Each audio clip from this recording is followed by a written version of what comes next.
근데 우리가 진짜 그 영화상의 대사처럼 그 남편의 누나의 말처럼 그 빈틈을 미친놈처럼 맨날 그걸 메우자고 들 수는 없으니까. 내가 견디고 감당할 수 있는 빈틈이 있고 또 그렇지 않은 빈틈이 있기는 한 것 같아요.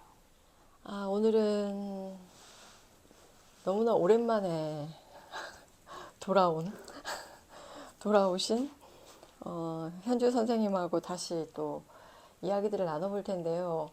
아주 오랜만에 돌아오신 소감을 간단하게 이야기하시고 시작할까요? 반년이 넘은 것 같아요. 그렇죠. 그다음 촬영한 지. 어, 네. 그동안 그리움을 삭히면서 그다음을 열심히 애청하고 있었습니다. 네. 돌아온 그다음에 이현주입니다. 잘 오셨습니다. 반갑게. 저희가 오늘 그 할 이야기는 영화거든요. 영화 우리도 사랑일까? 아, 이 영화를 가지고 얘기를 할 건데요. 이 영화를 혹시 해보고 싶다라고 생각한 계기나 이유가 있으실까요? 이 영화는 꽤 오래전에 봤었는데 근데 처음 봤었을 때 이제 마고가 두 사랑 사이에서 갈등하거나 고민하는 모습을 보여줬었던 게 되게 좀 인상적이었고 어떤 사랑의 한 단면을 보여줬던 게 인상적이어가지고 계속 기억에 남아있다가 이 영화를 조금 정신분석적인 측면에서 한번 다뤄보면은 좋을 것 같다는 생각이 들어서 네, 이번에 다시 보게 됐습니다. 그 예전 몇 년 전에 봤을 때는 이 영화를 다시 보는 게 조금 쉽지는 않을 것 같긴 했었거든요. 그 처음 봤었을 때 영화가 쉽지는 않고 되게 마음이 힘들었었어가지고 이번에는 좀 편안하게 보셨어요. 네 이거 그다음 준비하면서 한 두 번을 봤는데 처음보다는 조금 한결 어, 가벼운 마음으로 좀 보게 됐었던 것 같아요. 이 영화의 원 제목이 Take This Waltz거든요. 저는 우리도 사랑일까 이 제목도 음, 음, 괜찮지만 이 원 제목도 굉장히 이 영화의 그 음, 특징을 잘 보여주는 것 같다는 생각이 들더라고요. 이 순간에 지금 이 왈츠를 추자. 그럴 수 있을까요, 우리가? 그 얘기를 오늘 해보는 걸로. 정말 그 제목이 모든 걸 어떻게 보면 말해주고 있는데, 그럼 마고는 그 순간에 춤을 춘 거잖아요. 그렇죠. 굉장히 충실하게. 충실하게. 그리고 이 노래가 그 가수분 제가 성함을 까먹었는데 마지막에 그 다니엘이랑 마고가 어, 어, 나오는 그 장면들이 있잖아요. 19금 그 장면들이. 음, 음. 그때 배경음악이 이 Take This Waltz라는 노래예요. 그, 그 음악과 나왔던 그 장면들은 상당히 인상적이긴 했어요. 그 네. 영화 전체적인 흐름에서도 상당히 좀 이질적인 느낌이 들기도 했고, 좀 특이하다는 느낌을 받았거든요. 그 장면, 거기 그 음악이 나올 때 이제 마고가 그 다니엘에게 가서, 음, 우리 영화 줄거리를 좀 얘기해야 되나요? 근데 이 영화 많이 보셨을 것 같아가지고 그 그래도 선생님께서 짧게. 아주 짧게 이 마구라는 여자 주인공이 루라는 남편과 결혼 생활을 5년 정도 하고 있던 중에 우연히 만나게 된 다니엘이죠. 네. 다니엘에게 호감을 느끼고 어떤 성애적 충동을 느끼면서 이제 그가 이웃에 살고 있는 것을 알게 되고 그러면서 이제 그 남편을 배신하지 않기 위해서 너무나 착한 남편을 아프게 하지 않기 위해서 있는 힘을 다해서 절제하려고 노력하고 애쓰지만 결국은 남편에게 솔직하게 얘기하게 되고 남편이 그 마고를 그에게로 보내주고 그러면서 이제 이 마고가 이 다니엘을 찾아가서 이제 온전한 절정에 이르고 그 사랑의 절정에 이르는 그 장면에서 이제 그 음악과 이제 그 둘의 어떤 사랑하는 어떤 정사신이 나오죠. 그렇게 사랑을 이루고 그 사랑을 이룬 이후에 오는 어떤 또 진짜 전 그래서 이 영화가 꽤 좋은 영화라고 생각했던 게 우리가 보통 영화나 드라마 같은 경우에는 해피엔딩으로 보통 끝나잖아요. 제가 늘 얘기하지만 해피엔딩을 안 좋아한다고 늘 얘기하잖아요. 왜냐하면 그들은 그래서 둘이 사랑을 이루어서 결혼을 했어요. 근데 그 이후에 오는 삶이 계속되잖아요. 근데 그 이후에 오는 삶에 대해서 되게 저는 현실적으로 좀 잘 보여주는 것 같다. 그래서 이 결혼 생활을 정리하고 사랑하는 남성에게 갔고 그 남성에게 간 이후 그것도 사실 뭐 리얼하게 보여준 게 아니고 굉장히 짧게 단편적으로 보여주는데 그 단편적으로 보여주는 거 안에 상당히 많은 의미가 들어있는 것 같다. 지금 현주 선생님 얘기하신데 우리가 이제 촬영 전에 조금 얘기를 한 것처럼 어느 쪽을 선택해도 결국 빈틈이 있는 거, 이 삶의 빈틈, 그런 빈틈을 어떻게 메워야 할까? 이 빈틈을 끊임없이 출현하는 이 빈틈을 어떻게 메울까? 혹은 해결을 해야 할까? 그것을 어떻게 조우해야 하는가? 이게 이제 이 영화에서 저는 굉장히 핵심적인 거 아닌가 이런 생각이 들거든요. 네, 동의합니다. 그걸 그 영화의 대사처럼 미친놈처럼 메우고 다닐 수는 없을 테니 그 빈틈을 마주하는 우리는 어떤 선택을 어떻게 해야 할까? 그런 고민이 생기는 것 같아요. 그 삶의 어떤 빈틈, 외로움이랄지 이런 것들은 사실 사랑이 가장 빠르게 해결이 되잖아요. 그 공백을 사랑이 가장 빠르게 충만하게 하고 채워주는 거잖아요. 근데 우리가 진짜 그 영화상의 대사처럼 남편의 누나의 말처럼 그 빈틈을 미친놈처럼 맨날 그걸 메우자고 들 수는 없으니까 이제 이 삶의 빈틈을 어떻게 내 옆에 놓고 그거를 같이 갈 수 있을까? 그 빈틈인 채로 두면서 내가 내 삶을 소용돌이나 어떤 그 소용돌이 속에 방치하지 않고 잘 수습하면서 갈 수 있을까? 이게 저한테도 아직도 고민인 것 같기는 해요. 네.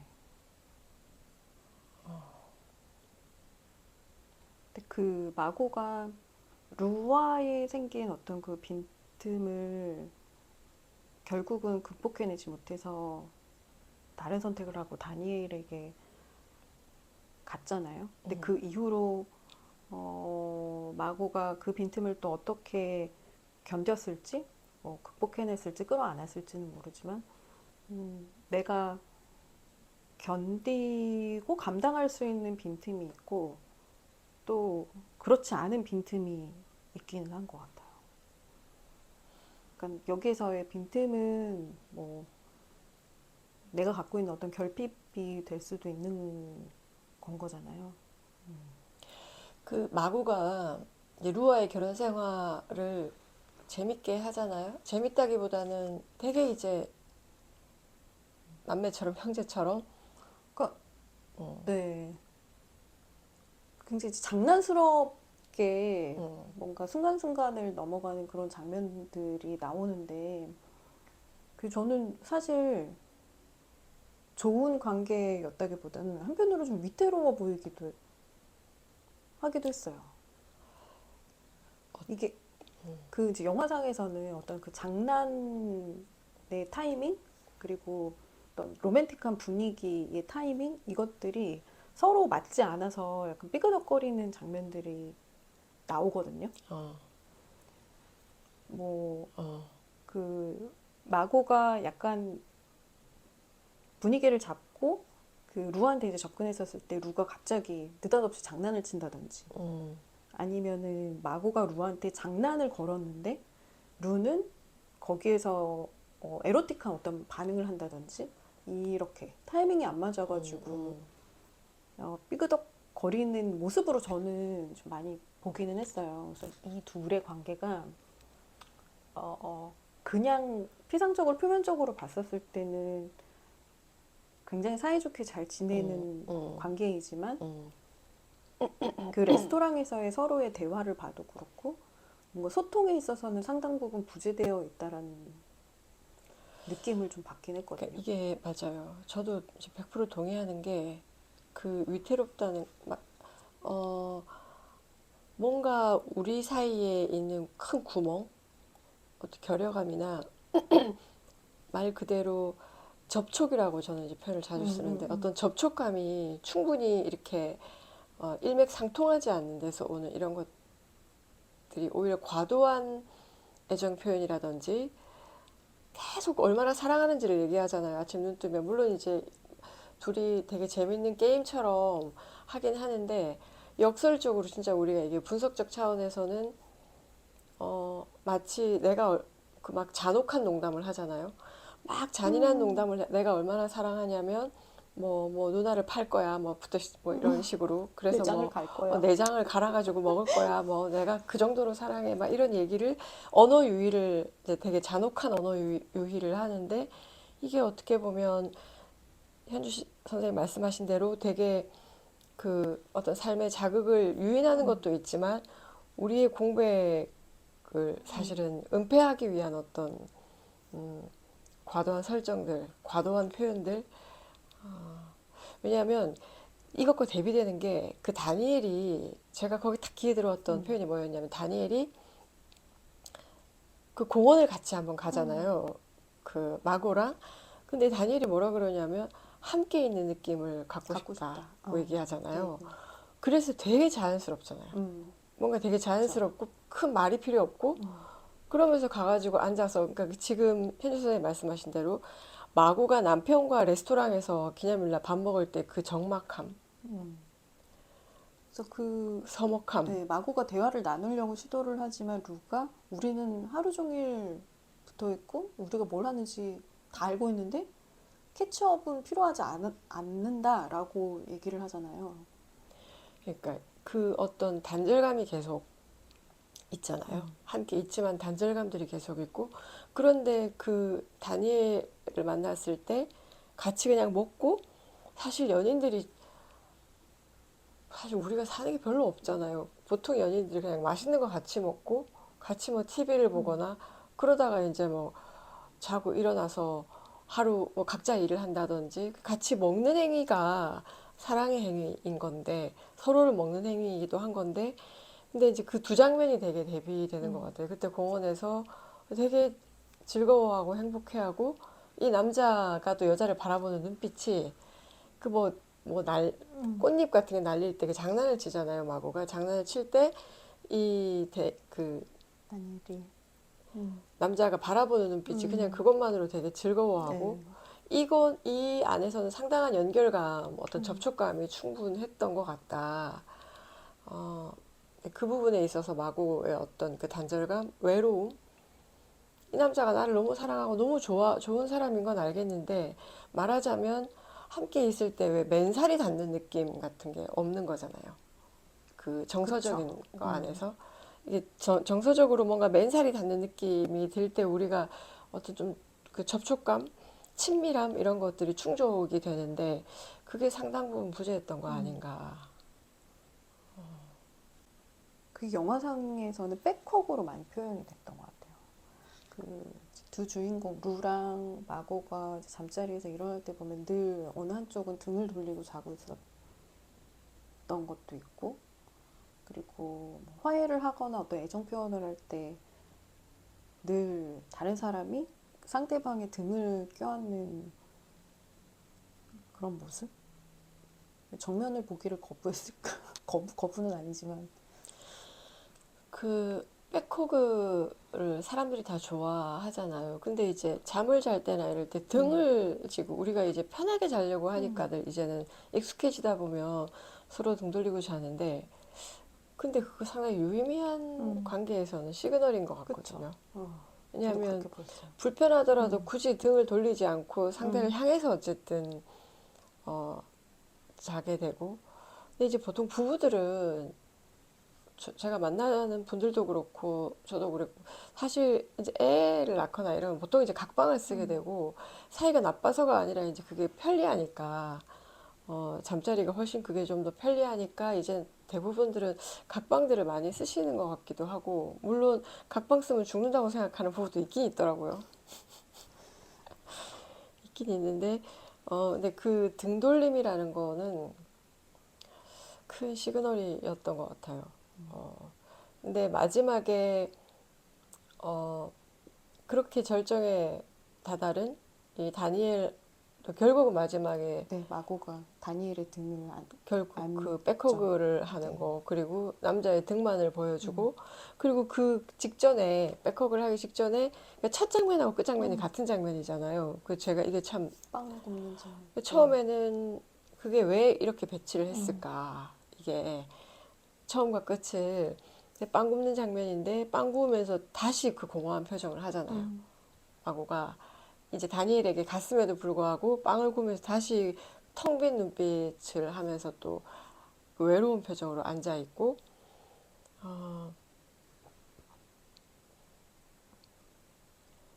왜 그렇게 되는 걸까요, 선생님? 이거는 정말 비관적인 얘기인데요.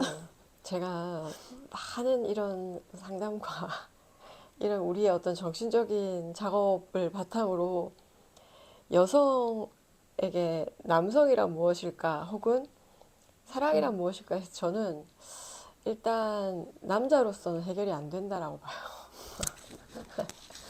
뭐 순간의 열정과 어떤 걸로 우리가 충만함을 경험할 수는 있는데 결코 영속적이지 않다. 그리고 남성을 통해서 여성은 행복해질 수 없는 거 아닐까? 제가 너무 단정하면은 너무 비관적일 것 같아서 어, 조심스럽지만 근데 사실 현실적인 결론은 그 지점이 있어요. 그래서 이제 뭐 제 책이나 어떤 분석에도 궁극적으로는 내가 내 삶을 어떻게 만들어가야 할 것인가에 포커스를 둬서 그 부분을 어떻게 내 삶을 채울 것인가에 집중하게 되는데 이 사랑의 문제, 특히 이 여성에게 있어서 남자로 인한 해결은 너무 미약하다? 그 얘기할 수 있을 것 같아요.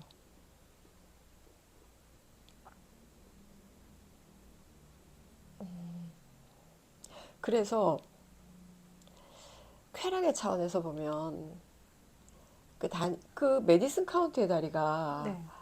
그녀가 그 남자를 영원히 기억할 수 있는 이유는 그 남자에게 가지 않았기 음. 때문이거든요. 가정에 머물러서 그 3일이든 4일의 사랑을 평생 기억할 수 있는 건 이루어지지 않았기 때문이고 멈췄기 때문이고 그 금지를 넘어서지 않은 그 응축된 에너지 마구가 다니엘에게 가지 않았으면 고통스러웠을 것이나 아마 영원한 사랑의 추억을 갖고 있을 수도 있죠. 그게 굉장한 우리 삶의 에너지가 될 수도 있거든요. 물론 뭐 성향에 따라 저는 뭐 그런 성격이 못 되긴 하는데 그러니까 그리움을 품으면서 그 그리움 어떤 내적 구조에 따라 성향에 따라서 막 사랑을 하는 것보다 그 사랑을 곱씹으면서 추억하면서 그리면서 일종의 어떤 그 상을 먹으면서 행복을 느끼는 분들도 꽤 있더라고요. 그 상황과 대상에 따라서 좀 달라질 것 같긴 하다는 생각이 문득 들어요. 좀 구체적으로.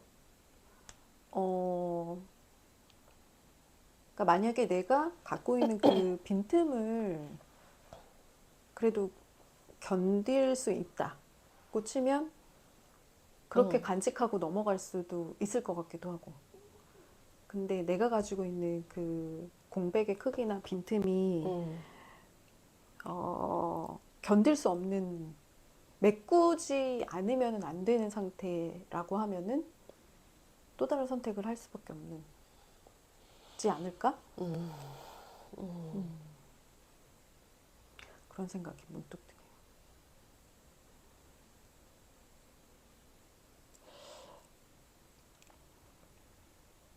마구 사랑이었을까요? 열정이었을까요?